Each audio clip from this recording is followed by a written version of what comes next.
Hello friend, आज हम एक ऐसी मूवी देखने जा रहे हैं जो कि हॉरर मूवी है जिसमें एक लड़की होती है और वो ही सभी को मारती है, लेकिन उसे खुद नहीं पता होता। तो चलिए वीडियो को स्टार्ट करते हैं। वीडियो पसंद आए तो लाइक करें और चैनल को ज़रूर सब्सक्राइब करें। मूवी में हमें एक डॉक्टर को दिखाया जाता है जिसका नाम गिरीश होता है और उसके पास एक ऐसा केस आ जाता है जिसे वो समझ नहीं पा रही थी और वो उन्हें अपने दोस्त के पास रेफ़र कर देती है और फिर वो अपने घर जाती है जहाँ पर वो खुद अकेले रहा करती है और उसके साथ बस एक बिल्ली होती है। लेकिन तभी वो कंप्यूटर में कुछ कर रही होती है कि अचानक लाइट चली जाती है और वो पता लगाने जाती है जहाँ उसे आईने में एक परछाई दिखाई देती है जिसे देख वो डर जाती है। लेकिन तभी उसका फ़ोन बजने लगता है और वो फ़ोन उठाती है जिससे उसे पता चलता है कि उसके भाई की मौत हो चुकी है और वो कैसे हुई इसकी तलाश जारी थी। फिर वो स्कॉटलैंड के लिए निकल जाती है क्योंकि उसका भाई वहीं पढ़ने गया हुआ था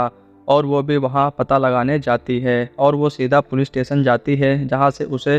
फ़ोन किया गया था और वो उसे लेकर चर्च में जाती है। लेकिन गिरीश कहती है मैं किसी भी धर्म को नहीं मानती और उसी दिन दो मौतें हुई थी जिसमें एक फादर की भी। वहाँ वालों का कहना होता है कि माइकल ने उसे मारा और फिर खुद को भी मार लिया, लेकिन वो कहती है मेरा भाई ऐसा नहीं कर सकता। और वो वहाँ पहुँच जाते हैं जहाँ उन्हें मदर सुपेरियर मिलती हैं क्योंकि चर्च को वही संभाल रही होती हैं और उनमें बातें होती हैं और वो कहती हैं तुम्हारे भाई के ऊपर काला साया आ गया था, मैंने उसे अपने आप को मारते हुए देखा।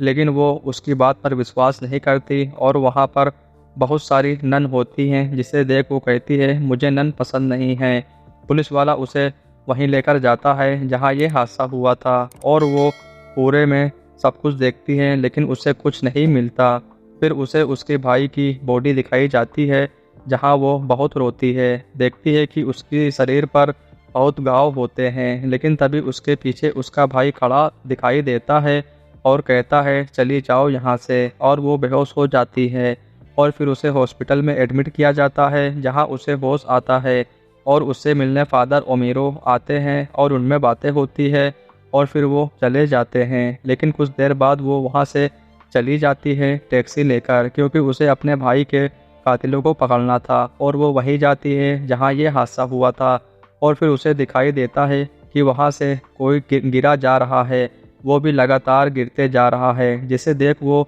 उसे चक्कर आ जाता है और वो पानी में गिर जाती है जहाँ से उसे बचाकर चर्च में लाया जाता है जहाँ उसकी आँख खुलती है और वो बाहर निकलती है। लेकिन उसे कोई नहीं दिखाई दे रहा था और इधर सब खाना खाने जा रहे होते हैं कि तभी वहाँ गिरीश भी आ जाती है और फिर उसे बताया जाता है कि तुम वहाँ पानी में गिर गई थी जहाँ से तुम्हें टैक्सी वाले ने लाकर यहाँ छोड़ा है। फिर सब खाना खाते हैं। फिर वो फादर ओमिरो के साथ वहीं जाती है जहाँ उसका भाई मारा गया था और वो वहाँ बताते हैं ये हमारे पूर्वजों की कब्र है जहाँ हम आकर अपने गुनाह कम करते हैं, यानी कि तुम्हारे जितने गुनाह हों सभी माफ़ हो जाते हैं। और एक रात गिरीश कहीं जा रही होती है और वहाँ उसे कुछ दिखाई देता है, लेकिन वो आगे जाती है जहाँ एक नन अपने हाथ काट रही होती है जिसका नाम मैग होता है। लेकिन तभी वो उसके पीछे आ जाती है, वो भी ठीक ठाक, जिसे देख वो डर जाती है और वो कहती है इस जगह के बारे में किसी से मत कहना। और दोनों वहाँ से चले जाते हैं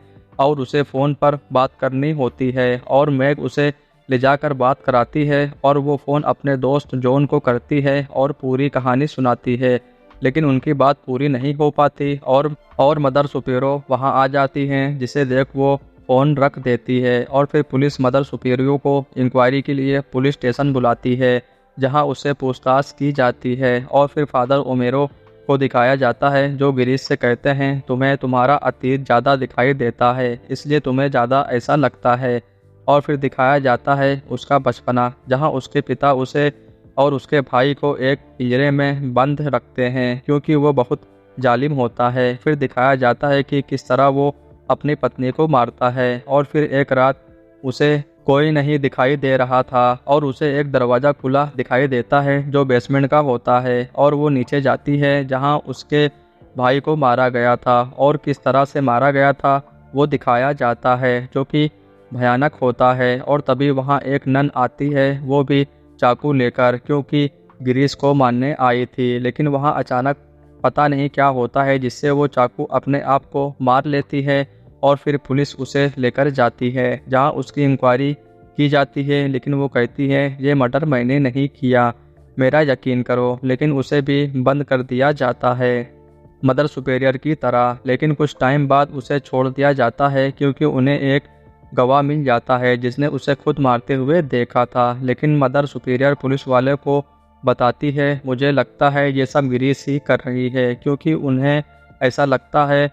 लगने लगा था। लेकिन गिरीश मैक के पास जाती है जहां एक और नन आती है और उसे मारने के लिए। लेकिन इस बार भी सेम वही होता है और वो अपने आप को मार लेती है, जिसे देख मैक वहां से भागने लगती है और गिरीश उसके पीछे जाती है और वो वहीं जाती है जहां वो जाया करती थी और वो अपने आप को मार लेती है और गिरीश कुछ नहीं कर पाती और आईने में उसे कोई दिखाई भी देता है जो कि सेम उसी की तरह होता है। फिर वो चर्च में जाती है जहां फादर उमेरो होते हैं और वो कहते हैं तुम साबित हो, तुम्हें भी शैतानों के पास भेजना होगा। और फिर उसे एक बेसमेंट में भेजते हैं जहां कोई नहीं होता और तभी वो कहते हैं दरवाज़ा बंद कर दो और तभी फादर को वो मार देती है और फिर वो बाहर आती है जिसे देख सब भाग जाते हैं और फिर दिखाया जाता है कि गिरीश ही सभी को किस तरह मारती है, क्योंकि वो सब वही कर रही थी और वहीं से और फिर वो भी उसी जगह से जाकर कूद जाती है और वहाँ पुलिस वाला उसे रोकता है